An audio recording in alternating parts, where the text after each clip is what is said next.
Bismillahirrahmanirrahim. Alhamdulillahirabbil alamin wassalatu wassalamu ala asyrafil anbiya'i mursalin wa ala alihi wa sahbihi ajmain.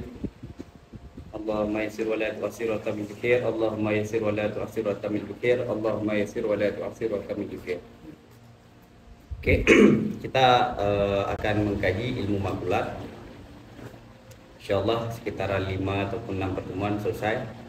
Cuma hari ini saya ingin memfokuskan untuk menjelaskan apa itu makulat, kenapa kita harus mempelajari makulat, dan kerangka filsafat secara umum. Kita nggak fokus ke sini dulu.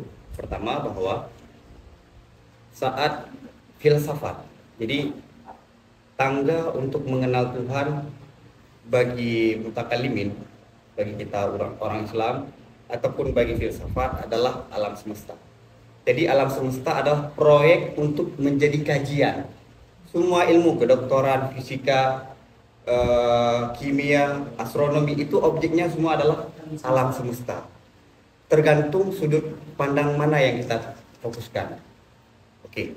Jadi alam semesta adalah tangga untuk mengenal Tuhan. Karena melalui af'alullah, salah satu af'alullah kan alam semesta. Jadi melalui alam semesta kita mengenal Tuhan.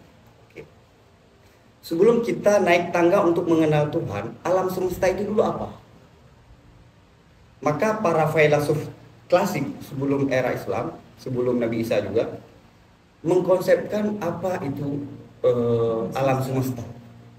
Saat kita mengatakan Tuhan menciptakan seluruh alam semesta, ada nggak manusia sekarang, satu saja manusia, yang mampu mengetahui alam semesta secara keseluruhan?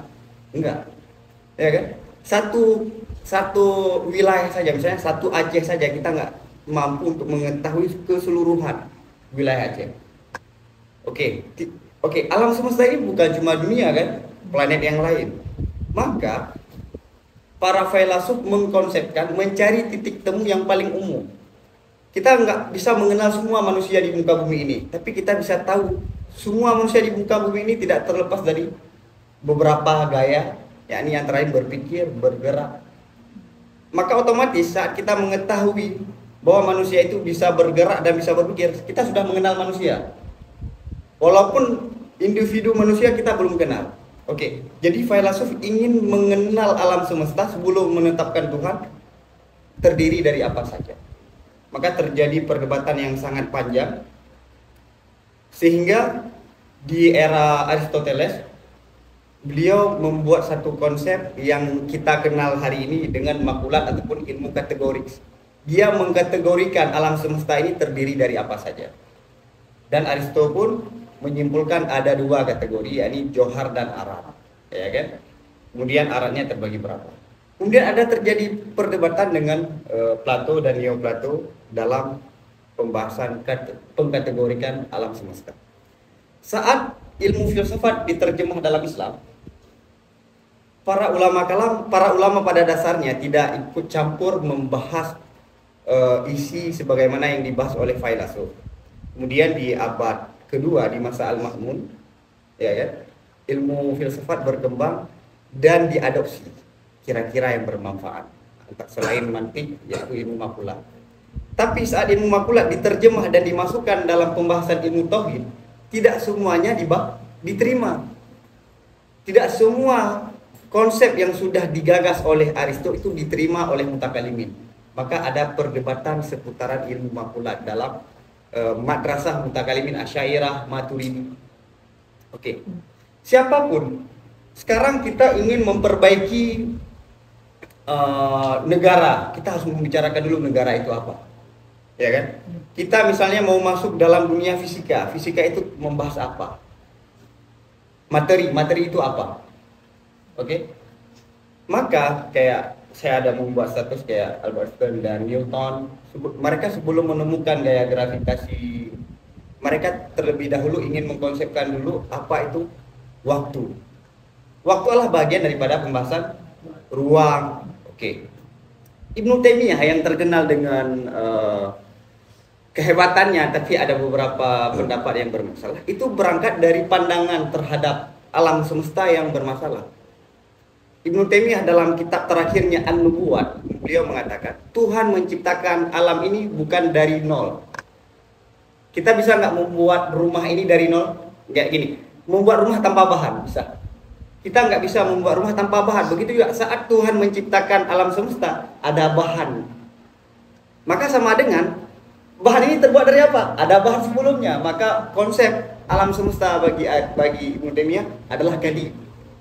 Ibnu Taimiyah meyakini bahwa alam semesta ini qadim. Karena tidak boleh sesuatu itu diciptakan dari kosong. Harus ada bahan sebelumnya.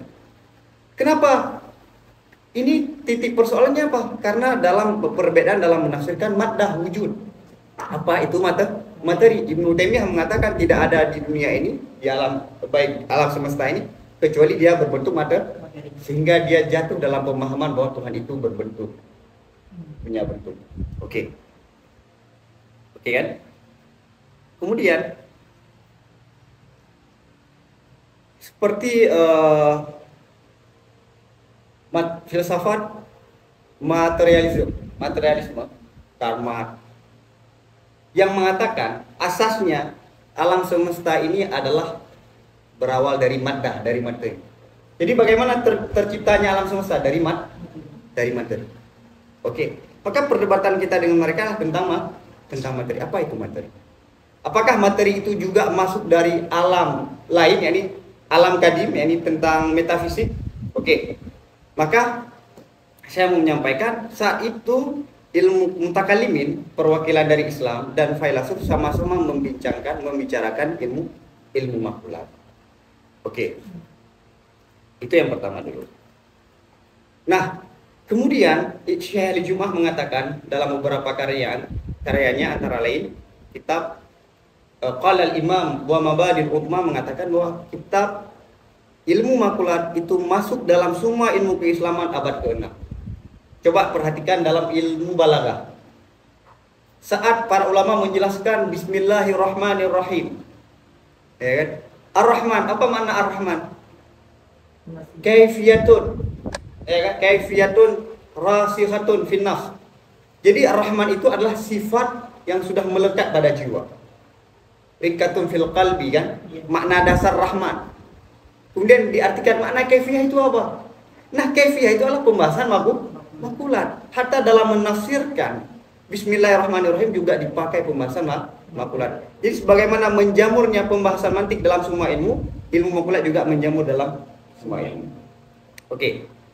Sekarang saya ingin menjelaskan filsafat secara umum, dari mana lahir ilmu makulat. Karena makulat pada dasarnya adalah bagian potongan daripada filsafat. Oke, potongan daripada filsafat. Saya akan menjelaskan filsafat secara umum. Oke. Al-hikmah, kata-kata hikmah itu dipelintir oleh dukun, kan. Mana hikmah kan ilmu yang dipakai oleh dukun. Padahal dasar ilmu hikmah adalah filsafat. Dengan semua cabangnya, fisika, kimia dan yang lain. Oke, hikmah di sini adalah filsafat, ya. Jadi kalau kita menemukan dalam kitab Turas kata-kata hikmah, bukan kata-kata hikmah. Ulumul hikmah, ilmul hikmah. Ilmu hikmah itu apa? Ilmu filsafat. Oke. Asyaul mawjudah, perkara yang ada. Perkara yang ada ini tidak membatasi kepada alam semesta, bukan perkara yang mungkin, wajib juga masuk. Itu ada dua pembahagian. Wujuduha bi af'alina ma laysa wujuduha, ini ada ha. Oke, bi af'alina. Pertama dulu. Semua yang ada di alam ini dan di luar alam ini ada yang hasil dari proses manusia, ada yang di luar kendali proses manusia. Kata lain, perkara yang ada, benda yang ada kala hasil daripada kegiatan manusia. Oke? Seperti politik, sosial, menikah, bersahabat, itu adalah bagian daripada aktivitas manusia. Ada perkara yang ada di luar daripada kendali manusia. Bumi ada nggak ikut andil manusia dalam menciptakan? Untuk menghasilkan bumi, untuk menghasilkan langit, menghasilkan laut, menghasilkan tambang. Itu semua di luar kendali manusia. Untuk adanya itu tidak ada pengaruh manusia. Tapi untuk bergerak perlu ada iradah manusia, kan? Perlu ada keinginan manusia. Faham? Jadi perkara yang ada itu terbagi dua dulu. Dia itu ada karena ada pengaruh manusia. Ada ikut andil manusia dalam mengadakan dia, bukan mengadakan dia menciptakan, ya. nanti perdebatan antara Asy'ari dengan filsuf. Ada yang di luar kendali manusia. Oke. Yang pertama ini dinamakan ilmu amali. Sedangkan yang ini, yang kedua dinamakan ilmu nadhari. Mana ilmu amali adalah ilmu yang berbentuk teori yang membahas praktek kehidupan manusia. Nanti lahir dari ilmu ini akan saya jelaskan politik dan yang lainnya. Oke, jadi wujuduha bi'af'alina maksudnya wujud keberadaan perbuatan-perbuatan itu, perkara-perkara tersebut, adanya perkara-perkara tersebut karena ada iradah manusia. Ada juga perkara-perkara itu di luar iradah manusia. Adanya bumi apakah karena iradah kita? Bukan. Oke. Kemudian wujuduha bi'af'alina ada terbagi tiga. Ada kita melihat tadbirul manzil ataupun dari akhlak dulu. Akhlak yang dibahas dalam ilmu, kalau sekarang dibahas dalam ilmu psikologi, ya kan? Ilmu psikologi, ilmu jiwaan, ataupun dalam dunia Islam adalah tasawuf. Adalah tasawuf kan bentuk menghasilkan sesuatu dengan proses manusia, dengan iradah manusia. Bagaimana kita harus baik, bagaimana kita harus jujur, bagaimana kita harus amanah. Itu adalah bagian daripada ilmu amali yang bagian daripada filsafat. Maka filsafat juga membahas bagaimana manusia itu lebih baik. Oke, jadi mengatur diri sendiri. Siyasatun nafs, memperbaiki diri sendiri. Oke, ini yang pertama. Oke. Kemudian naik ke tingkat kedua adalah tadbirul manzil. Jadi saat manusia sudah memperbaiki diri sendiri, memperbaiki dirinya, dia memperbaiki lingkungan paling kecil dia apa? Keluarga. Namanya tadbirul manzil, rumah tangga. Maka dalam Islam sudah dibahas dalam ilmu munakahat dan yang berkaitan dengan munakahat. Ataupun di sini lahir ilmu iktisad, ekonomi, dan ilmu ijtima' sosial. Yang ketiga tadbirul musyarakah. Musyarakah itu mengatur musyarakah, ataupun di beberapa kitab bukan musyarakah diibaratkan, tapi tadbirul madinah, mengatur suatu daerah, negara. Dari ilmu inilah lahir ilmu politik, ilmu strategi. Itu adalah bagian daripada ilmu filsafat. Jadi filsafat itu ada yang amali, ada yang nadhari. Yang amali itu ada tiga tingkatan. Pertama, akhlak. Siyasatun nafs. Yang kedua adalah tadbirul manzil, mengatur keluarga. Setelah kita selesai dengan diri kita, kita mengatur keluarga. Oke. Kalau kita gagal dengan diri kita, maka jangan harap kita akan baik dalam memperbaiki orang lain. Oke, yang ketiga adalah tadbirul musyarakah, memperbaiki suatu negara, mengatur suatu negara. Maka para filsuf menulis ini. Imam Ghazali mengatakan dalam kitab Maqsadul Falasifah. Ghazali menulis satu karya tentang inti-inti ataupun poin-poin daripada filsafat. Dia mengatakan apa? Bagi orang kita Islam, kita tidak membutuhkan tiga ilmu ini yang dibahas oleh filsuf. Kenapa? Syariat sudah menjelaskan. Bagaimana memperbaiki diri? Ada tasawuf, ihsan. Bagaimana memperbaiki manzil? Ada pembahasan di fikihnya. Dan tadbirul musyarakah juga sudah diselesaikan dalam fikih. Maka dulu kata Syekh Hasan Asy-Syafi'i, kalau filsafat membicarakan suatu daerah, maka fikih yang dijelaskan oleh agama mengatur dunia, bukan satu daerah. Fikih itu bukan mengatur satu negara, tapi satu dunia. Maka para raja-raja dulu kan bukan ingin membuat satu negara, tapi ingin merebut satu dunia kan? Satu dunia dalam satu kepemimpinan. Kan dulu kan begitu sebelum terjadi perpecahan dari umat Islam itu sendiri. Oke, jadi wujuduha filsafat ada yang amali yang berbentuk yakni keberadaan dia itu karena iradah manusia, karena pengaruh daripada keinginan manusia, gerak manusia, terdiri dari tiga, akhlak, tadbirul manzil ataupun tadbirul musyarakah. Ini bagian daripada filsafat. Jadi ilmu psikologi itu adalah bagian daripada filsafat pada dasarnya. Oke, ini ilmu amali. Yang kedua ilmu nadhari, keberadaan sesuatu yang tidak ada ikut andil manusia. Itu ada tiga. Yang pertama filsafatul ula ataupun ilmu ilahi. Ilmu ilahi ini teologi, filsafat pertama. Yang kedua riyadhah, kata lain metafisik. matematika, fisika. Itu adalah gabungan, kakak adik lah. Pertama, kita mulai dari fisika dulu. Jadi ilmu tabi'i namanya adalah fisika. Alam semesta ataupun suatu yang ada, satu ilmu. Jadi ini, kita sebelum masuk sini kita menjelaskan ini dulu. Ilmu amali, ma yu'rafu bihi ahwalu af'alina. Apa ilmu amali? Suatu ilmu yang dapat diketahuikan dengan ilmu ini semua kondisi perbuatan kita, kan, perbuatan berdiri sendiri, dengan keluarga dan dengan pemerintah ataupun dengan yang lebih luas. Ilmu nabari adalah suatu ilmu yang dapat kita ketahui dengan ilmu ini semua kondisi benda-benda yang ada. Oke, ini muskilah. Oke, kemudian ilmu nabari. Oke, ilmu amali sudah saya jelaskan ada 3. Kemudian ilmu nabari ada 3. Pertama fisika, matematika, metafisika. Oke, fisika adalah suatu ilmu yang emang tidak terlepas pembahasannya itu daripada materi. Oke. Ilmu fisika adalah ilmu yang tidak bisa dilepaskan dari materi, baik secara realita ataupun secara logika. Oke, baik secara logika ataupun secara kayak seperti ilmu kedokteran. Nanti lahir daripada fisika antara lain adalah ilmu kedokteran, kimia dan yang lainnya. Ini lahir dari ilmu fisika. Oke, apa maksud ilmu fisika adalah materi tidak bisa dilepaskan dari ilmu tersebut, baik dalam realita ataupun dalam logika. Saat kita membahas fisika, kita harus membayangkan materi, kan? Di realita juga materi. Nanti kita akan menjelaskan secara panjang lebar. Yang kedua, matematika. Matematika adalah suatu ilmu yang terikat dengan materi, tapi secara logika dia bisa dilepaskan dengan materi. Saat kita membicarakan bilangan, ada nggak terbayang materi dalam pikiran? Ya enggak, kan? Kita bisa saja tambah, kali, kurang, tanpa terbayang kepada. Tapi secara realita, bisa nggak bilangan itu dilepaskan dari materi? Ada nggak bilangan? Satu ada nggak bilangan? Satu. Nah, ini buku.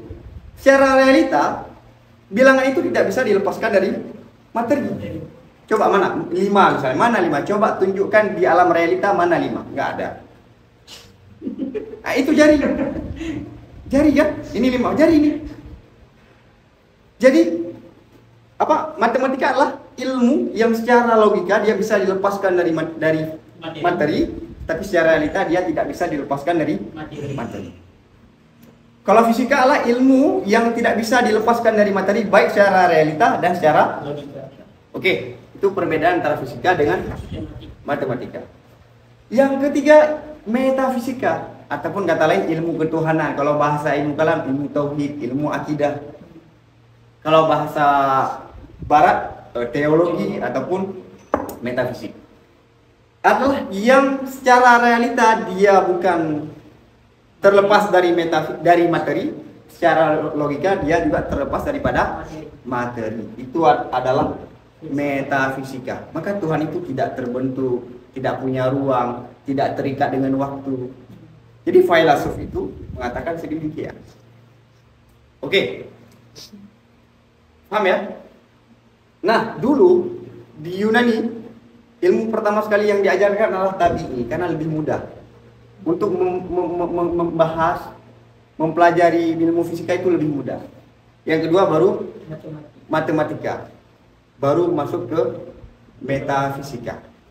Maka karya-karya ulama dulu seperti Ibnu Sina dan beberapa yang lain itu membahas dulu tentang apa? Riyadhiyat dulu. Oh enggak, fisika baru riyadhiyat, baru metafisika terakhir.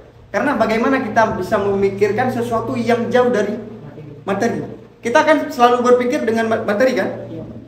Ya enggak? Kita ingin membayangkan saat kita mengucapkan satu lafal itu terbayangkan dalam pikiran. Itu bagian daripada materi, dia punya bentuk, punya ukuran. Maka cara melatih untuk memahami metafisik adalah dengan ilmu matematika. Bahkan ada yang mengatakan matematika itu adalah juga lahir daripada ilmu metafisika. Kan satu. Kan semua angka itu berawal dari mana? Dari satu. Itu menandakan bahwa semua yang ada di alam semesta ini berawal dari Tunggal, yaitu Tuhan. Oke, saya tidak mau membahas ini, saya mengambil kesimpulan filsafat. Ini asyaul maujudah, perkara yang ada, baik dia itu mungkin ataupun dia wajib seperti Tuhan. Adakala keberadaan dia itu ada pengaruh kita, ada yang di luar pengaruh kita. Yang ada pengaruh kita terbagi tiga. Pertama akhlak, yang kedua tadbirul manzil, yang ketiga tadbirul musyarakah.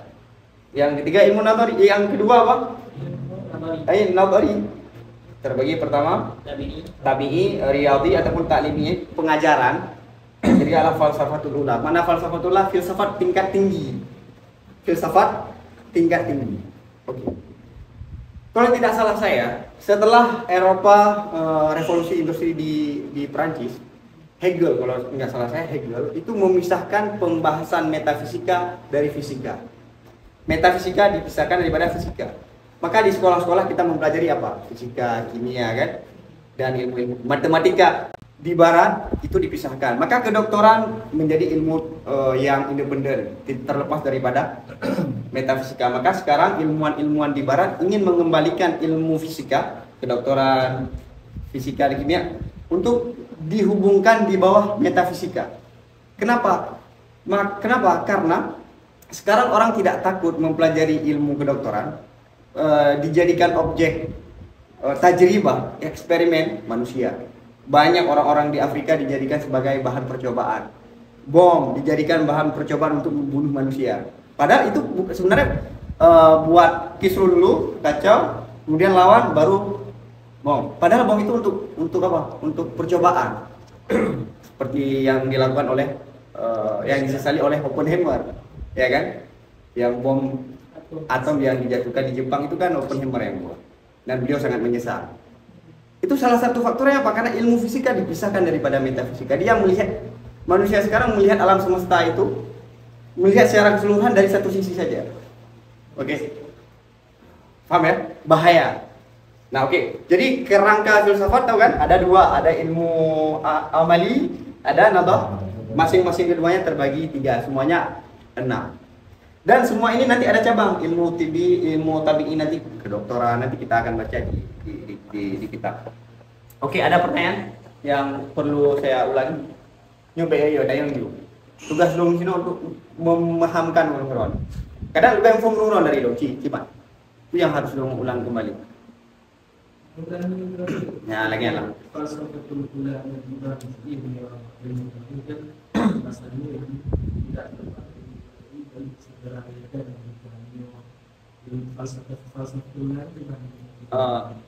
Fisika pertama mantap kan ulung lagi ya. Jadi fisika adalah dia tidak terlepas daripada materi secara realita dan secara logika. Matematika bisa dilepaskan, dia tidak terlepas dari materi secara realita, tapi dia bisa dilepaskan secara logika.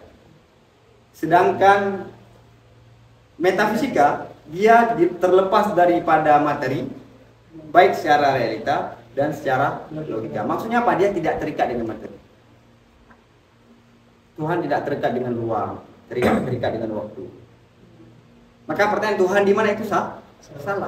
Salah. Di pertanyaan salah, maka nggak boleh ada jawaban. Tapi kenapa Nabi dulu menjawab saat ada pertanyaan daripada Jariyah? Tuhan di mana kan? Sama. Tapi itulah di pembahasan yang lain. Oke. Yang geng tidak malah metafisika. Iya, metafisika, surga, neraka, itu metafisika, sifat-sifat Tuhan. Jadi yang jin beruang tajam-tajam ini bukan jadi. Khilaf antara filosof dengan mutakalimin. Filosof mengatakan bahwa jin dan malaikat itu metafisik. Kalau kita dia jin dan malaikat itu adalah dia berbentuk, tapi bentuknya itu sangat halus, tidak bisa dijangkau oleh pandangan manusia, oleh panca indera manusia. Ajsamun latifah kan? Oke, jadi pahamkan kerangkanya. Ini yang saya menjelaskan ilmu filsafat paripatetik. Jadi filsafat itu ada dua pembagian, ada masyain, ada isyrakin. Filsafat itu pada umumnya ada dua aliran. Aliran masyain, aliran isyrakin. Masyain, makna masyain kan masyi, maknanya masyi berjalan. Karena Aristo sebagai ketua madrasah filsafat Masya'iyin, dia ngajar sambil jalan. Maka dinamakan dengan Masya'iyin. Aliran yang kedua, Isyraqiyin, yang diketuai oleh Plato. Isyraqiyin maknanya nur, cahaya. Jadi kebenaran itu saat kita meraih cahaya tersebut. Kalau dalam dunia Islam, tasawuf. Kalau Isyraqiyin, kalau Masya'iyin, ilmu kalam. Kalau dalam Islam. Oke. Jadi Masya'iyin peripatetik, Isyraqiyin illumination. Oke. Siapa ketua Masya'iyin? Aristo. Siapa ketua Isyraqiyin? Plato. Dalam Islam yang mengembangkan filsafat Masya'iyin, Al-Farabi dan Ibnu Sina. Ibnu Sina adalah yang mengetuai filsafat Masya'iyin. Terus Isyraqiyin siapa yang melanjutkan dalam Islam? Suhrawardi Al-Maktul. Dia dibunuh karena perintah daripada Salahuddin Al-Ayyubi di Damaskus. Suhrawardi itu ada dua. Ada Suhrawardi pengarang kitab tasawuf Awariful Ma'arif. Ada Suhrawardi pengarang kitab Hikmatul Isyraq, yang untuk membedakan keduanya dijuluki dengan Al-Maktul, yang dibunuh. Oh iya. Oke, jadi Suhrawardi itu ada dua. Ada seorang sufi, ada seorang lagi filsuf tapi corak sufi juga. Isyraqiyin itu khalwa. Bahkan kitab beliau Hikmatul Isyraq menyarankan siapa saja yang ingin membaca buku saya, dia harus puasa 30 hari dan dia tidak boleh makan yang punya makanan apa yang berdarah. Kalau enggak, kamu tidak akan paham buku saya, Hikmatul Isyraq, Isyraqiyin. Oke. Jadi aliran filsafat ada dua. Oke ya. Yang saya jelaskan ini apa? Masya'iyin. Masya'iyin peripatetik. Oke. Ada pertanyaan yang lain? Ilmu tabi'i itu membahas. Jadi ini filsafat riyadhah dengan ilmu tabi'i itu objeknya tetap alam semesta. Orang fisika itu melihat dari sisi perubahan. Satu benda yang bisa berubah dari satu keadaan ke keadaan yang lain. Ya kan? Maka lahir ilmu kimia. Kimia kan bisa membuat satu benda ke benda yang lain. Lahirlah ilmu kedokteran dari keadaan yang sehat ke sakit, dari sakit ke sehat. Ilmu sihir itu bagian daripada ilmu fisika. Pendapat yang kuat, sihir itu adalah bukan amrun khariqul lil adah, bukan di luar kebiasaan. Dia masih di dalam kebiasaan, tapi hanya segelintir orang yang tahu. Itu sihir. Jadi sihir adalah bagian daripada ilmu fisika. Melihat alam tapi dari sisi perubahan. Kemudian orang matematika melihat apa? Melihat dari alam semesta ini, melihat dari apa? Dari bilangan, dari ukuran, miqdar, melihat ukuran, melihat adat. Kemudian melihat kuantitasnya, kamiah, kuantitas. Maka lahirlah matematika. Dari matematika lahir ilmu apa? Algoritma, kemudian lahir aljabar dan cabang-cabang matematika yang lainnya. Sedangkan orang filsafat ula, dia tidak melihat alam semesta ini dari apa? Dari perubahannya, dari ukurannya, enggak. Alam semesta ini apa sifatnya? Sifatnya dia itu adalah bukan suatu yang wajib misalnya, maka dia membutuhkan yang menciptakannya. Oke ya. Jadi sama-sama objeknya alam semesta tapi sudut pandang yang berbeda. Seperti ilmu nahwu, saraf, balaghah, objeknya adalah bahasa Arab. Nahwu melihat perubahan akhir, saraf melihat perubahan bentuk, balaghah melihat dari sisi lafal itu mengandung makna. Objeknya sama tapi sudut pandang yang berbeda. Oke ya. Ada yang bertanya yang biar saya ulangi? Aman? Oke. Bismillahirrahmanirrahim. Wa bihi nasta'in fil maqalat. Pertama, saya kenapa memilih kitab ini? Pertama dulu, siapa pengarangnya? Ini adalah Syekh Abdul Karim Al-Mudarrisi. Mana Al-Mudarrisi itu pengajar. Beliau 80 tahun mengajar di Irak. 80 tahun mengajar. Dan kalau tidak ada beliau di Irak, sungguh hegemoni ataupun pengaruh filsafat Iran, Syiah itu sangat luar biasa berkembang. Jadi yang mampu menandingi filsafat Iran adalah Syekh Abdul Karim Al-Mudarrisi. Syekh Abdul Karim Mudarrisi. Karyanya sangat banyak, termasuk ringkasan daripada kitab Al-Mustasfa. Beliau menulis ringkasan daripada kitab Al-Mustasfa Imam Ghazali, Safwatul La'i min Al-Mustasfa Al-Ghazali, dan banyak karya yang lainnya. Kemudian kenapa saya lebih memilih karya ini? Karena tidak jauh daripada perdebatan definisi. Karena biasanya kita mutakhirin perdebatan definisi, tidak konkret, tidak jami, tidak mani, ya kan? Kemudian pemilihan kata, perdebatan seputaran kata yang kadang-kadang membuat kita jauh dari fokus utama. Ini enggak membicarakan kenapa ibarat ini lebih bagus, ya. Oke. Bismillahirrahmanirrahim, wa bihi nasta'in fil makalah. Alhamdulillahil hakimil mannani. Segala puji bagi Tuhan yang bijaksana, Al-Hakim. Ini sebenarnya ada bara istihlal, ya kan? Sedang mau membicarakan bagian ilmu filsafat, ilmu hikmah. Maka yang dipakai Al-Hakim, Al-Mannan, yang maha pemberi nikmat. Wassalatu wassalamu ala sayyidi bani nau'il insan. Rahmat dan sejahtera kepada pemimpin golongan golongan manusia, Sayyidina Muhammad al-mab'usi bidamil hikmah wa sati'il burhan wa ala alihi wa sahbihi al-muhtadina bihadihi al-mujtahidina fi tanwiril adhani wa ala tabi'in al-hu bi ihsanin ala marri zaman.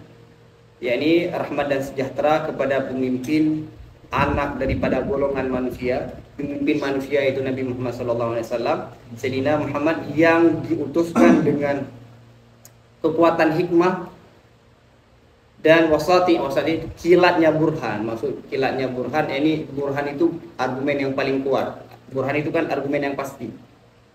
Oke, yang kekuatannya sebagaimana kilat. Wa ala alihi, dan kepada keluarganya Nabi dan para sahabatnya yang terpetunjuk, para sahabat dan para keluarga dengan petunjuknya Nabi. Lagi mereka itu berusaha keras, al-mujtahidina, berusaha keras dalam fi tanwiri, dalam memberi penerangan terhadap pikiran-pikiran manusia. Wa ala tabi'in, dan terhadap para tabi'in yang mengikuti bagi keluarga dan sahabat dan kepada Nabi. Lahu, yang mengikuti baginya Nabi, bi ihsan, dengan ihsan kebaikan, ala mar zaman, di atas berlakunya waktu, selama berlakunya waktu. Jadi rahmat dan sejahtera kepada tabi'in dan kepada keluarga dan sahabat selama berlakunya waktu, ya, selamanya kan. Wa ba'du, setelah basmalah, hamdalah, salah dan salam, fa yaqulul al-fakir ila al-tafi maulahul kadir Abdul Karim afallahu anhu wa an ikhwanihi bi fadlihil azim. Berkatalah yang sangat membutuhkan, berkatalah yang fakir kepada maha lembutnya Allah Al-Qadir. Siapa Al-Fakir ini? Namanya adalah Abdul Karim. Semoga Allah mengampuni daripada Abdul Karim dan daripada sahabat-sahabatnya dengan karunia Allah yang besar. Jadi pertama ada sedikit perbedaan. Sering kita temukan dalam karya para ulama lebih mendahulukan khauf pada di awal mukaddimah kitab. Biasanya apa? Berkatalah yang fakir, berkatalah al-muhtaj, yang sangat membutuhkan, ya kan? Berkatalah yang banyak dosa, berkatalah yang sangat al-mustakir, seperti di mukaddimah minhaj. Jadi kenapa para ulama mendahulukan khauf? Karena ini suatu yang besar yang dilakukan. Ada juga sebagian para ulama raja. Ada sebagian kitab ulama Turki, dia menulis apa? Fayaqulul al-wasiq billah. Berkatalah orang yang sangat percaya dengan Allah. Fayaqulur raji bi rahmatillah. Itu kan raja. Ada juga ulama yang menggabungkan keduanya, seperti Imam Ar-Razi di akhir wasiatnya berkata, beliau menggabungkan antara khauf dan raja. Banyak modelnya, tapi kebanyakan kitab-kitab turas itu mukadimahnya khauf. Oke, ini juga khauf nih. Al-Fakir. Oke. Lama kana al-mantiq miqyasan lil uqul wa mi'yaran lin nadri al-maqbul. Wa kanat kutubuhu al-mutadawilatu wa indana muhtawiyatan ala kathirin min mustalahatil hikmati fasa'uba biha fahmuhu ala talibina badartu ila ta'lifi risalatin fil maqulatil asyarah. Oke. Manakala adalah ilmu mantik itu menjadi tolak ukur bagi akal. Tolak ukur, ilmu mantik menjadi tolak ukur bagi akal dan timbangan bagi pikiran yang diterima. Wakana, dan adalah kitab-kitab mantik yang beredar, mutadawilah itu yang beredar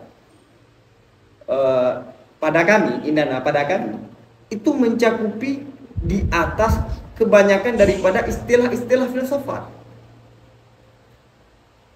Fasa'uba biha, maka sulit dengan sebab istilah-istilah filsafat tersebut memahaminya di atas para pelajar.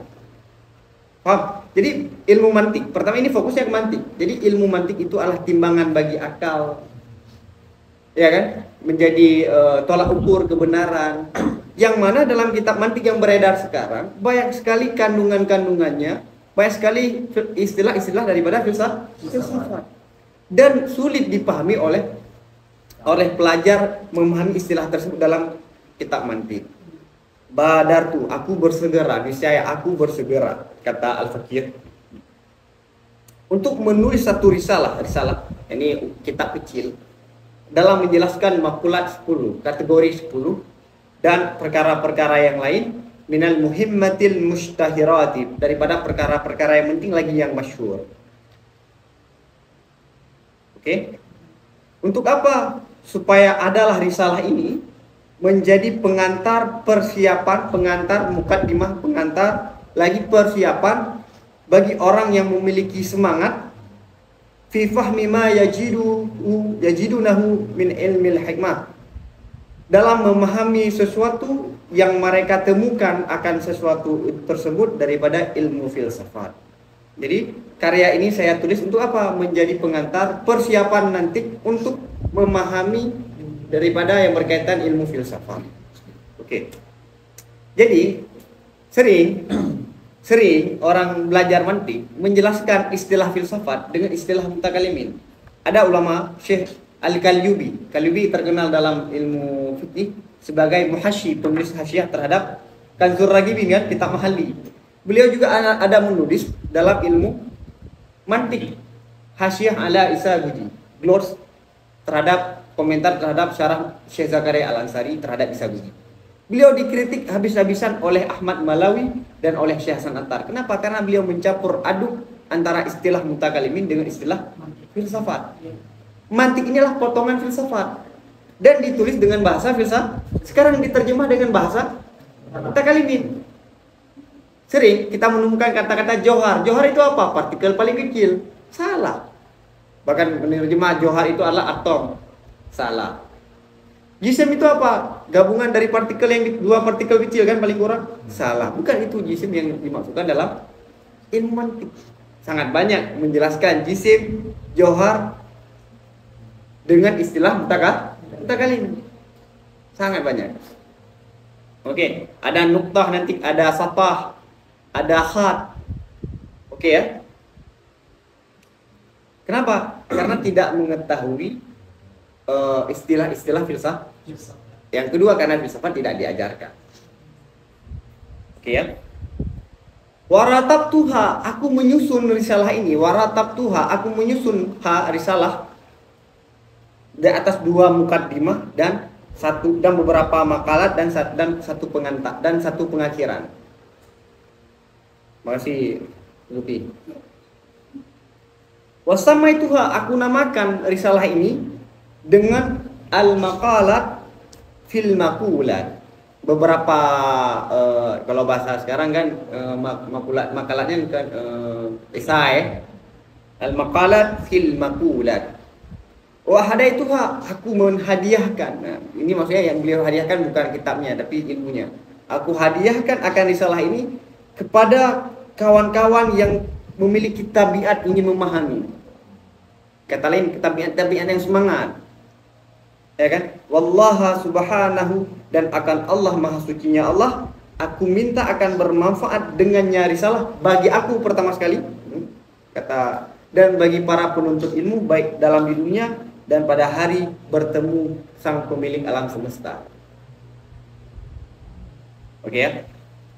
Oke, jadi ini dorongan kenapa sampai beliau menulis ilmu makulat. Banyak yang terjadi seperti Syekh Hasan Attar, Syekhul Azhar, Syekh Hasan Attar yang terkenal dengan hasyiah ala Syekh Khalid, ya kan? Banyak ala Jamul Jamek. beliau mengajar kitab Kubra Sanusi. Jadi Imam Sanusi ada menulis kitab ilmu kalam yang tinggi, yakni Kubra Sanusiyah. Jadi ilmu kalam itu kan selain menyindir Mu'tazilah, ya kan, ilmu kalam kadang-kadang menyindir Mu'tazilah, kadang-kadang menyindir filsafat. Apa sih filsafat itu? Jadi akhirnya beliau menulis karya tentang pembahasan yang berkaitan dengan filsafat dengan karya terasing. Jadi mengajar ilmu kalam tapi mengharuskan beliau untuk menulis seperti Imam Sanusi.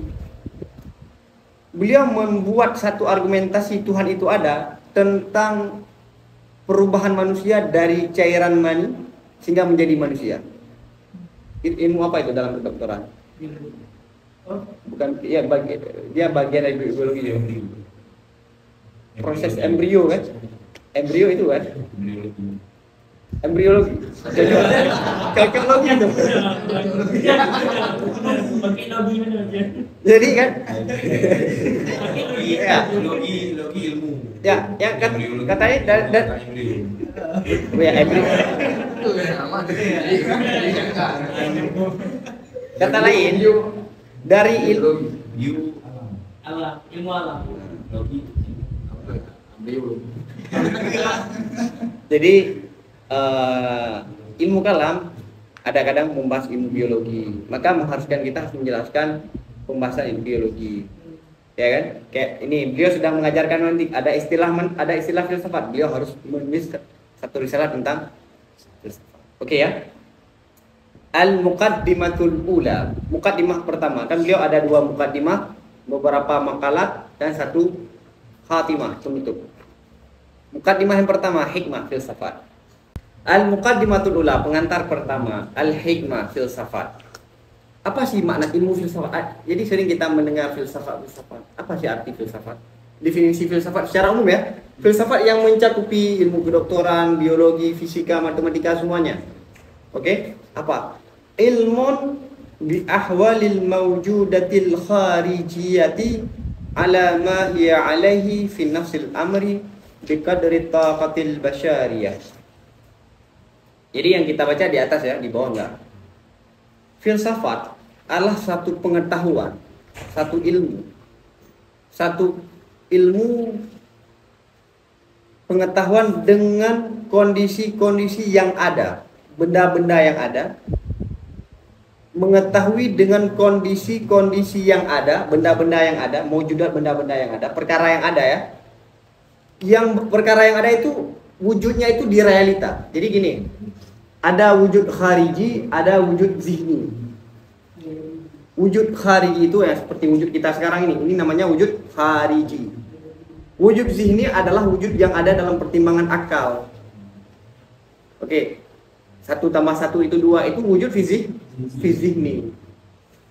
Oke. Filsafat apa? Satu pengetahuan, satu ilmu yang membahas kondisi perkara yang ada yang wujudnya apa? Khariji, yang realita lah. Berdasarkan apa? Ala ma hiya alaihi. Oke, mengetahui dengan kondisi-kondisi perkara yang ada lagi dia itu kharij, realita, berdasarkan sesuatu, berdasarkan fakta ini. Yang perkara yang wujud khariji itu di atasnya fakta fin nafsil amri, pada ekstramental, pada nafsul amri. Nanti saya akan menjelaskan apa itu nafsul amri. Dikadri dengan kadar taqah, kekuatan ataupun kemampuan manusia, al-basyariyah, kemampuan manusia. Sekali lagi, filsafat adalah pengetahuan, mengetahui dengan kondisi-kondisi yang benda-benda yang ada. Benda yang ada yang apa? Yang ada itu di kharij, bukan fizini. Bagaimana kita tahu? Berdasarkan faktanya. Alamah ya alaihi, berdasarkan faktanya dengan kemampuan manusia. Ini. Di depan saya ada HP. Saya mengetahui ini. Ada 2 ya. Ini yang diketahui, saya yang mengetahui. Oke. Pengetahuan saya bahwa HP di depan saya dan aktif kamera, itu berarti saya mengetahui sesuatu berdasarkan fakta kan? Ya. Oke. Kemudian misalnya satu lagi. Saya mengetahui bahwa HP di depan saya dan kameranya mati. Sesuai fakta enggak? Hah? Enggak, tidak sesuai fakta. Itulah laisa ala ma hiya alaihi. Jadi ma ada kan ma di sini? Ma alamah ya alaihi, berdasarkan pengetahuan kita harus sesuai fakta. Maka misalnya ada satu kebohongan, bisa nggak ditutupi dengan perkataan? Bisa. Karena tolak ukur kebenaran bukan di perkataannya, tapi sejauh mana perkataan itu sesuai dengan realita. Oke.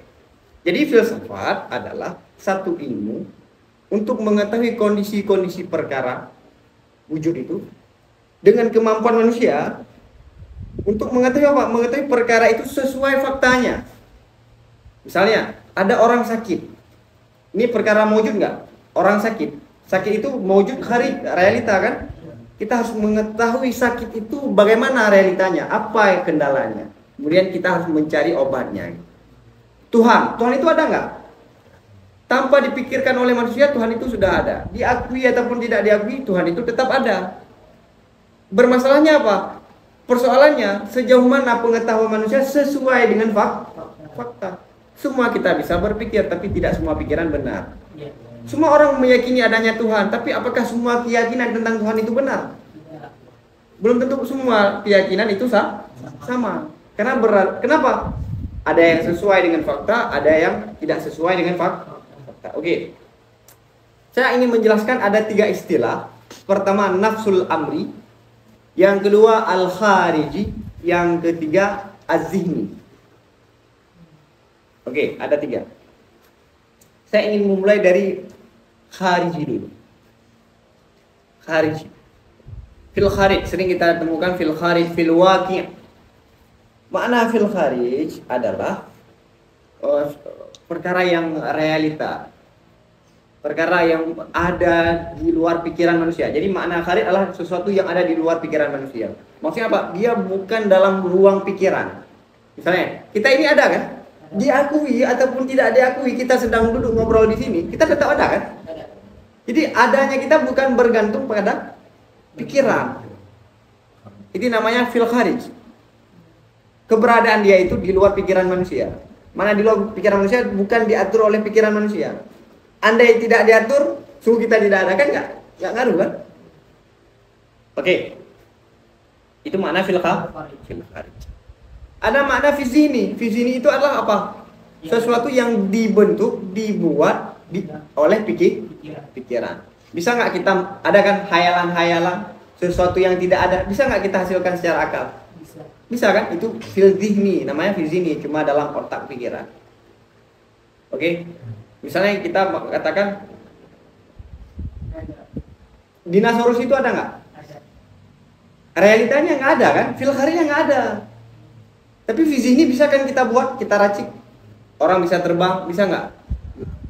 Pakai punya sayap, Spiderman misalnya. Itu adalah hasil daripada zihni. Jadi sih. Nah, nafsul amri dulu.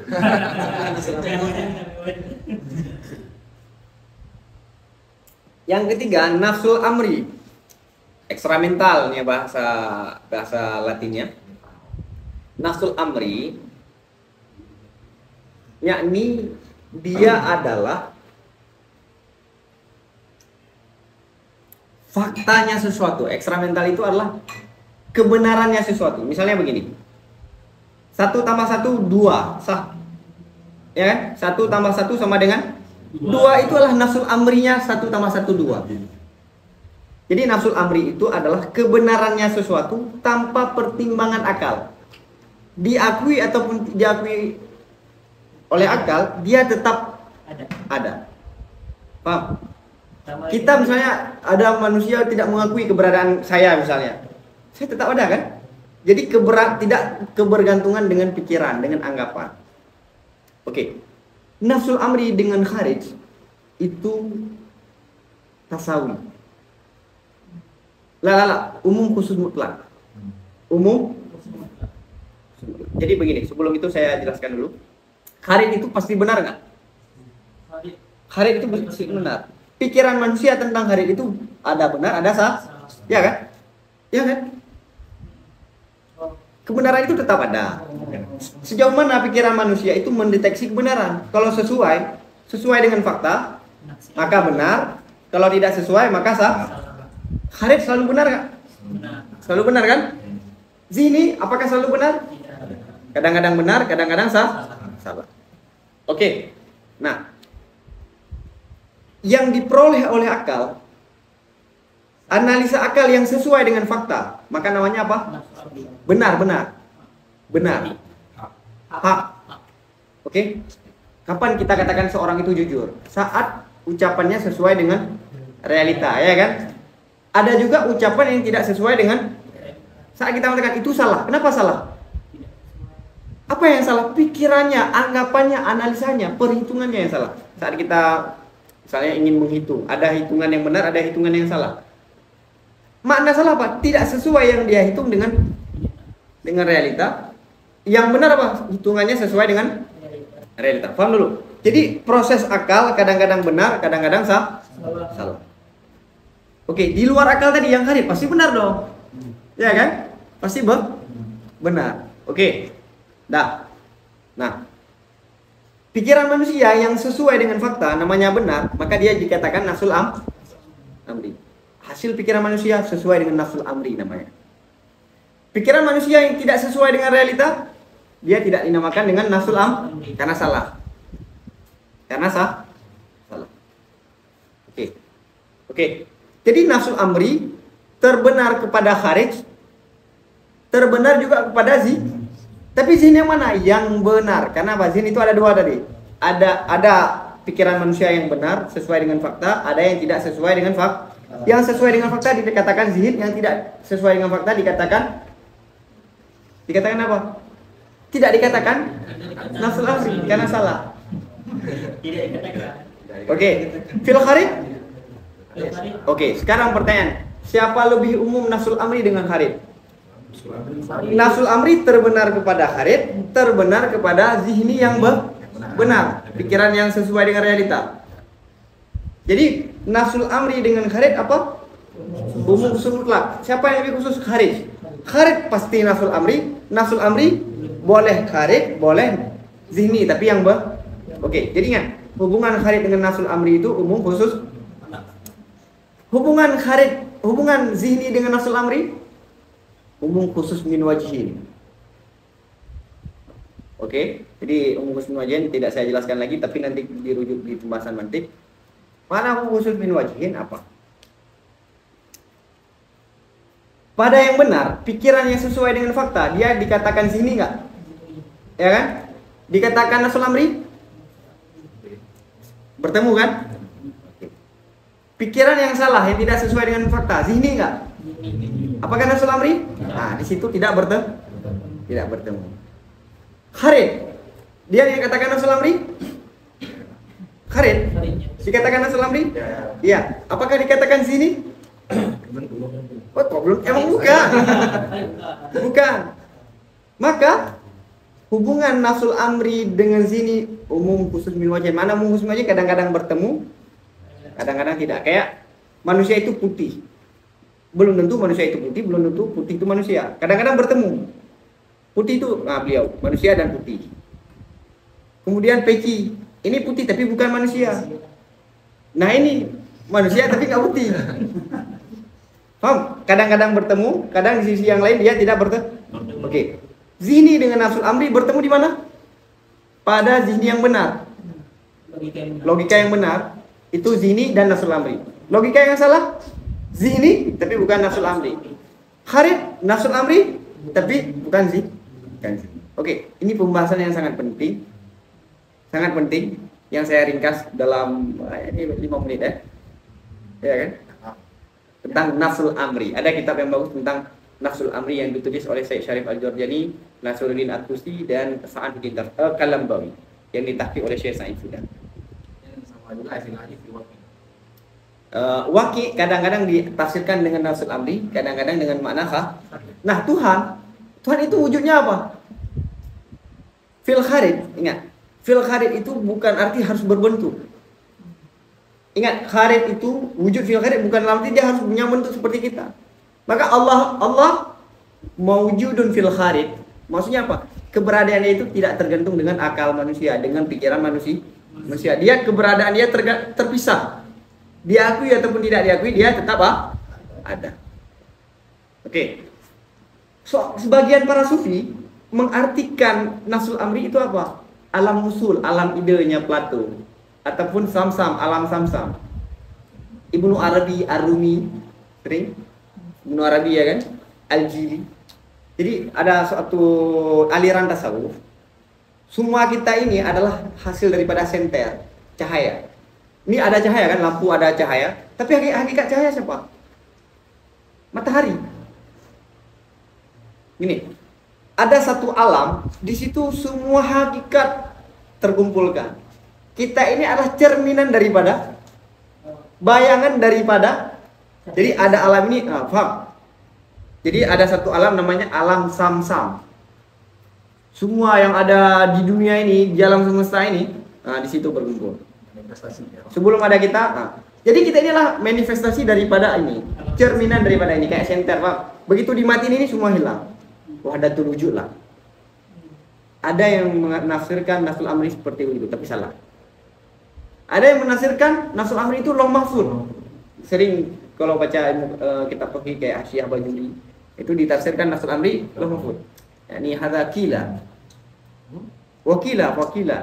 Ada yang mengatakan qila itu lauh mahfuz, ada yang mengatakan ilmu Allah. Para ulama mutakallim tidak menentukan nafsul amri itu apakah lauh mahfuz, apakah ilmu Allah. Pokoknya nafsul amri begitu. Terus apa nafsul amri setelahnya? Kita tidak.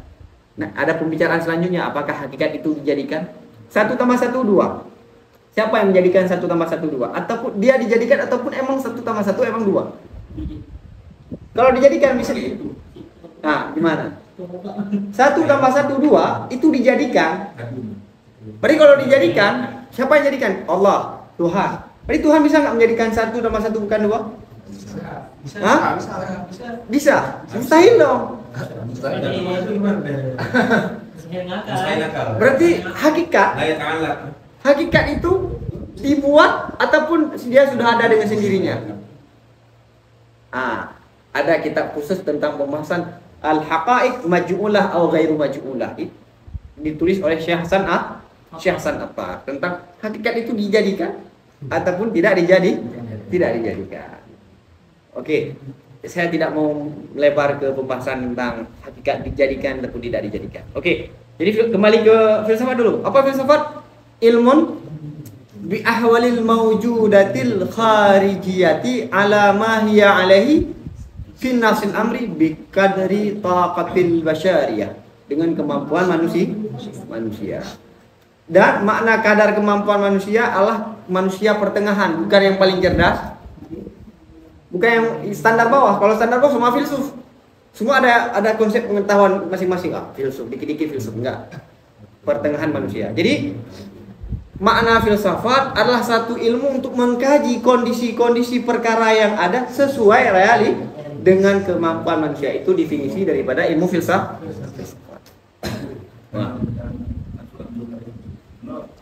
Nafsu amri kan lebih umum daripada kharij.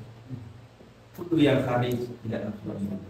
Enggak ada pasti. Kharij sudah pasti nafsu amri. Itu yang nafsu amri tidak kharij. Pada zini yang salah. Zini yang salah. Zini yang benar sesuai dengan kharij kan. Zini yang salah. Nyawa. Pertanyaan itu ketik nafsu amri yang Nafsu amri yang kana kharij. yang ini zini yang benar, logika yang benar. Itu dilihat dari logika ini sesuai dengan fakta. Dia dinamakan apa? Zihni, dan dia dikatakan nafsul amri. Zihni ini sesuai dengan nafsul amri. 1 tambah 1 2. Ada kharijnya enggak? Kharijnya materi kan? Enggak ada kharijnya kan? 1 tambah 1. Tuhan lagi aja Tuhan. Boleh nggak kita katakan Tuhan? Boleh nggak kita? Ya, kita Tuhan, konsep Tuhannya dalam lele. Jadi 1, 2, 3-nya nak konsep dalam lele. Tapi kharij hancur kharij kan. Apa? Tuhan. Ada orang yang meyakini semikian, yakni seperti Janjuk Rasul, kalau nggak salah ada beberapa filsuf mengatakan Tuhan itu hasil dari pikiran manusia. Saat kita tidak tahu kita harus kemana, maka solusinya adalah Kita harus buat Tuhan. Tuhan itu adalah hasil dari pikiran manusia. Pikiran manusia. Jadi begini dulu tentang visi ini. Ada terbagi dua. Ada amrun i'tibari intizai, ada ikhtira'i. Ada perbedaannya. Ada intizai, ada ikhtirai. Intizai itu misalnya gini. Manusia ada nggak? Individu manusia ada nggak? Ada. Kemudian diambil kesimpulan, ditarik apa? Berpikir. Manusia itu berpikir ini kan hasil proses pikiran kan? Tapi dia diambil daripada realita. Diintizai. Maka amrun i'tibari intizai pasti benar. Ikhtira itu yang dibuat oleh akal. 1 tambah 1 bukan 2, 5. Boleh nggak dibuat oleh akal? Boleh kan? Ikhtira itu dibuat.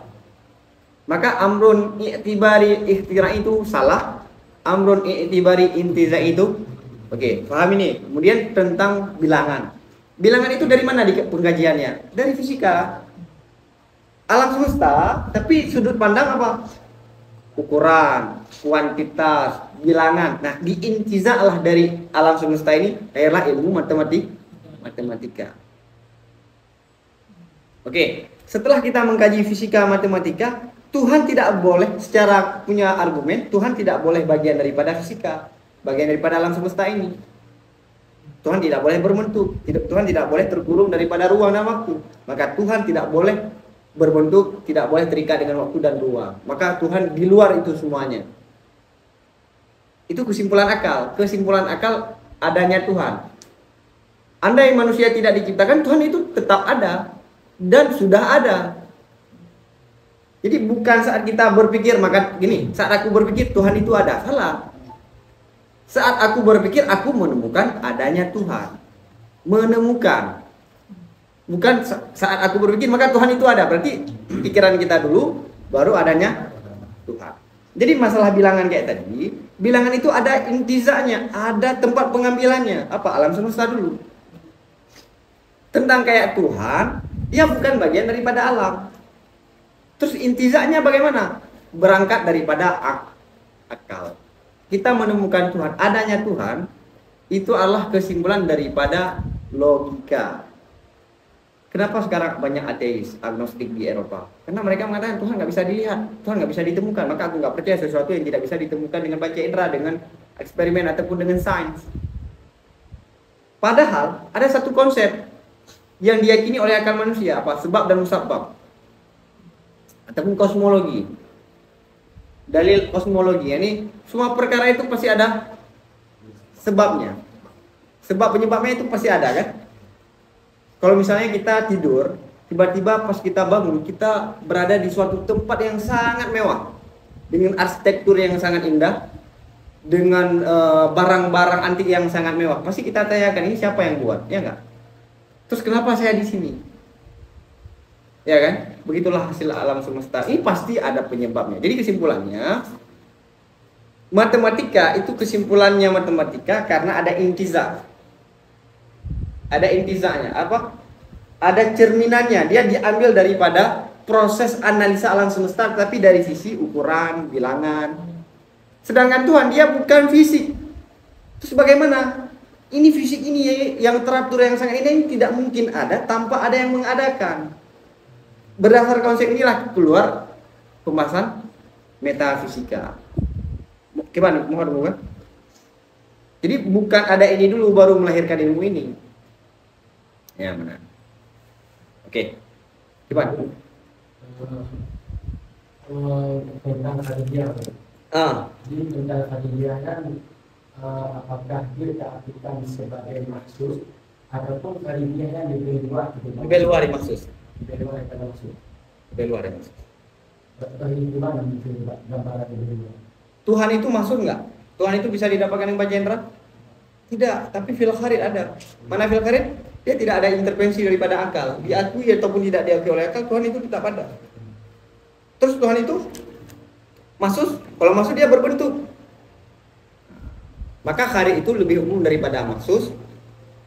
Terbenar pada maksud, terbenar pada selain maksud. Jadi nafsul amriyan bukan suatu benda yang asing. Bakharid kadang ada nafsul amri, pada zihni juga ada nafsul amri. Nafsul amri itu label yang diberikan. Jadi tolak ukur kebenaran beda-beda kan. Contoh misalnya tentang logika. Mana logika yang benar? Tergantung mana yang sesuai dengan logika kan. Mana yang sesuai dengan logika, mana yang tidak sesuai dengan logika. Yang kedua pada tentang berita, informasi. Apakah semua informasi benar? Ada informasi benar seperti mutawatir kan? Jadi tolak ukur masing-masing, tolak ukur itu masing-masing. Pada masalah khabariyah, tolak ukurnya sesuai dengan khabariyah. Pada pancaindera misalnya ada orang semi-semi buta, dia melihat itu warna putih, kita melihat itu bukan warna putih tapi warna krem. Mana yang benar? Krem misalnya. Itu tolak ukurnya apa? Pancaindera. Mahsus. Pada logika dengan tolak ukur logik. Jadi masing-masing itu punya tolak ukur masing-masing untuk menemukan mana sesuai dan mana tidak. Pada berita, oke, ada tolak ukurnya. Pada pancaindera ada tolak ukurnya. Pada logika ada tolak ukurnya. Jadi nafsul amri itu jangan dicari sesuatu elemen yang lain, bukan. Berita yang sesuai nafsul amri namanya. Kharij juga. Pikiran yang sesuai nafsul amri namanya. Zihni dikatakan. Paham? Beda kharij dengan nafsul amri, beda kharij dengan zihni. Zihni itu ada intervensi akal. Dari akal kita menemukan. Kalau tadi tanpa ada akal dia sudah ada kharij. Oke ya. Wa mawdu'uha al-a'yan min haitsu al-bahsu an ahwaliha al-waqi'iyah. Oke. Objek ataupun yang dibahas daripada ilmu filsafat adalah a'yan. A'yan itu baik jauhar dan arat, perkara yang ada. A'yan itu adalah benda yang ada. Al-asyaul mawjudah. A'yan itu adalah al-asyaul mawjudah. Objek daripada filsafat apa? Perkara yang ada, namun dari sisi min haitsu, dari sisi membahas daripada kondisi-kondisi perkara yang ada yang realita. Jadi objek yang dibahas filsafat adalah sesuatu yang ada, tapi dari mana? Dari sisi ahwalnya. Dari sisi ahwalnya yang realita. Oke. Apa tujuan filsafat? Wa ghayatuha. Apa tujuan daripada filsafat? Wa ghayatuha al-fawzu bil kamalatil basyariyah ilman wa amalan wa akhlaqan lil basyariyah. Tujuan dan ujung ataupun hasil daripada filsafat adalah meraih dengan kesempurnaan manusia. Jadi manusia terdiri dari apa? Dari ilmu, dari amal kan? Ilmu dan amal. Penyempurnaan amal gini, sebelum kita melakukan, bagaimana yang kita lakukan itu sesuai dengan arahan, itulah amali. Yang kedua, ilmu nadari, apa yang kita pikirkan sesuai dengan fakta. Misalnya bumi bulat, apa bumi datar. Itu kan ilmu nadari kan? Ilmu nadari. Kalau kita mengatakan misalnya kita saleh, tapi pengetahuan kita tentang bumi itu datar, ada kekurangan nggak? Kekurangan secara ilmu nadari, tapi sesuai dengan ilmu sempurna dengan ilmu amali. Saleh misalnya, tapi dalam persoalan yang lain dia kurang. Maka tujuan filsafat meraih kesempurnaan manusia baik secara ilmu nadari dan amali wa akhlakan dan akhlak manusia bagi manusia. Oke, jadi Imam Ghazali mengatakan dalam kitab Mizanul Amal, kesempurnaan manusia itu ada dua sayap. Sayap yang pertama ilmu, sayap yang kedua amal. Saat manusia memiliki dua sayap ini, dia bisa melampaui malaikat. Ilmu itu apa? Sebagaimana dalam ilmu mantik katanya dan filsafat. Amali adalah riyadhah, ini akhlak, amalia. Oke, dan akidah juga begitu kan? Agama itu sebenarnya dua. Kalau kita rincikan, akidah dengan syariat. Nggak ada tasawuf. Ada. Tasawuf itu adalah hasil. Saat Jibril datang kepada Nabi, pertanyaan pertama apa? Mal apa? Mal iman. Baru mal Islam. Iman itu apa? Jelaskanlah. Akidah yang pertama. Itu nabari. Kita nabari mengenal Tuhan sesuai dengan Tuhan. Misalnya kita mengenal Tuhan tidak sesuai. Misalnya kita mengenal seseorang, dia itu hitam, tidak mancung, dan hal-hal yang tidak bagus lah. Ataupun dia putih, tinggi, suspek, bandagalan kakalengnya. Kan nggak sesuai kan? Paham? Jadi kita mengenal Tuhan sesuai dengan kondisi Tuhan itu, bagaimana sifat Tuhan yang dimiliki. Maka orang Mujassimah mengatakan Tuhan punya bentuk, Tuhan itu di atas saras. Itu salah, tidak sesuai dengan fakta keberadaan Tuhan. Oke, itu yang berkaitan ilmun. Yang berkaitan dengan amal, ini syariat. Kita menjalankan aktivitas sosial, baik dengan diri sendiri, dengan keluarga, dan dengan sosial secara umum, ya kan, muamalah, interaksi, dan yang lainnya. Dua kesempurnaan ini akan menghasilkan apa? Ihsan. Maka mana ihsan dalam hadis itu apa? Engkau beribadah Tuhan seolah-olah engkau melihat Tuhan. Ibadah kan? Mana ibadah itu apa? Praktek dari dua itu, ilmu dan amal, bukan suatu yang lain. Jadi tasawuf itu adalah hasil daripada ilmu dan amal. Oke ya. Watam kasimu dan filsafat ilmu hikmah terbagi kepada amaliyah dan terbagi pada nadariyah ini. Kenapa? Li'anna tilkal mawjudat, karena bahwa sungguh sedemikian yang mawjudat, yang ada, ingkanat, jika yang ada itu adalah berbentuk amal, kegiatan. Oke? Fi wujudiha, yang mana pada adanya amal itu ada pengaruh, ada masuk ikut andil bagi iradah kita, ikhtiar kita. Maka pengetahuan dengan itu namanya hikmah amaliyah. Maksudnya apa? Filsafat terbagi kedua, amaliyah dan nadariyah. Kenapa terbagi pada dua dulu? Karena benda yang ada, ingat maujudat, asya maujudat, jika keberadaannya itu ada ikut andil ikhtiar manusia, namanya apa? Hikmah amaliyah. Ya, paham kan? Udah saya jelaskan tadi. Wa illa, maksudnya apa? Keberadaannya itu tidak ada ikut andil iradah manusia. Maka dia fahikmat, wa illa fahikmatun nadariyatun. Walikullin minhuma aksam, dan tiap-tiap daripada keduanya amaliyah dan nadariyah ada beberapa pengembagian. Pertama dulu, fa innal ula, maksudnya yang pertama apa? Amaliyah. Imma ilmun bi masalihi syaksin bi ainihi, ada kala pengetahuan dengan kemaslahatan manusia dengan dirinya manusia, maka namanya apa? Ilmu tahzibil akhlak, memperbaiki akhlak. Ini filsafat nih. Ataupun dengan beberapa orang yang sama-sama tinggal di rumah, keluarga nih, maka namanya apa? Ilmu tadbirul manzil. Ataupun pada satu daerah fil Madinah, maka dia dinamakan siyasatul mudun. Ilmu siyasatul mudun. Mudun itu jamak daripada Madinah, kota. Oke. Yang pertama, lihat di bawah ada kan tanda 1, 2, dan 3. Yang pertama ada kan bi masalihi syaksin bi ainihi, ilmun yang berkaitan dengan manusia tertentu dan diajarkan hari ini pada ilmu nafs, ilmu psikologi, akhlak. Yang kedua, fil manzil, ada kan kata-kata fil manzil, diajarkan hari ini pada ilmu iktisad, ekonomi, dan ilmu ijtima' sosial. Yang ketiga, siyasatul mudun, ada kan? Ada 3 kan? Fil Madinah, itu diajarkan hari ini pada ilmu siasat dan ilmu strategi taktik. Oke. Wasaniyah, ilmu nadariyah, hikmah nadariyah, adakala mengetahui dengan kondisi-kondisi perkara yang tidak butuh kepada materi sama sekali, seperti zat Allah. Zat Allah, wajib ini zat Allah. Zat Allah kan tidak butuh pada materi, keberadaan Tuhan tidak butuh pada waktu sama, dan dia dinamakan akannya yang pertama ini yang tidak butuh sama sekali pada madah dengan hikmah ilahiyah. Ataupun sesuatu yang butuh kepada materi pada harid aja, pada realita, tidak pada logika, seperti qurra. Qurra itu bulat. Bulat. Kita memahami bulat boleh terlepas daripada materi, boleh kan, gambar bulat secara ta'akul. Tapi fil harid bulat itu pasti harus ada Oke, bilang genap. Secara akal boleh kita pisahkan daripada materi genap. Ya kan? Waktu sama dan dinamakan yang model kedua ini apa? Butuh kepada madah fil kharid dunna ta'akul, hikmah riyadhiyah, filsafat matematika. Ataupun butuh pada logika juga, mananya apa?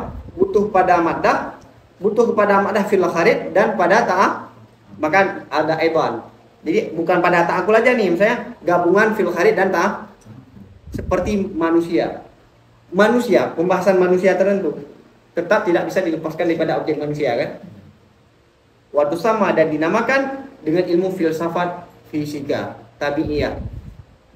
Waqtalafu, dan berbeda para ulama fi annal mantik, pada bahwa sungguh ilmu mantik itu bagian daripada ilmu hikmah ataupun tidak. Ya, mantik ilmu logika, dia ilmu filsafat apa bukan filsafat? Khilaf. Wa alal awal, berdasarkan yang pertama. Yang pertama apa? Dia filsafat. Kalau kita mengatakan mantik itu bagian daripada filsafat, min aikismen minha, masuk dari golongan, min aikismen, masuk dari mana golongan? Daripada ilmu hikmah. Wal makam, posisi, la yasa'u tafsiluhu, tidak mencukupi merincikan persoalan mantik. Jadi mantik ada yang mengatakan bagian daripada filsafat, ada yang mengatakan tidak. Yang mengatakan dia bagian daripada filsafat Al-Farabi, yang mengatakan bukan adalah Al-Farabi mengatakan di luar. Ibnu Sina mengatakan dia bagian daripada filsafat. Oke, kalau dia bagian daripada filsafat, masuk daripada falsafatul ula, riyadhiyat ataupun ilmu tabi'i, dia masuk daripada falsafatul ula. Jadi mantik adalah bagian daripada metafisika. Metafisika. Hah? Dia di luar pintu gerbang Anda. Mukaddimah. Maka para filsuf saat menulis buku filsafat, dia menulis pengantar untuk masuk filsafat. Apa mantik? Oke, wallahu a'lam bishawab wa ilahil marji wal ma'ab.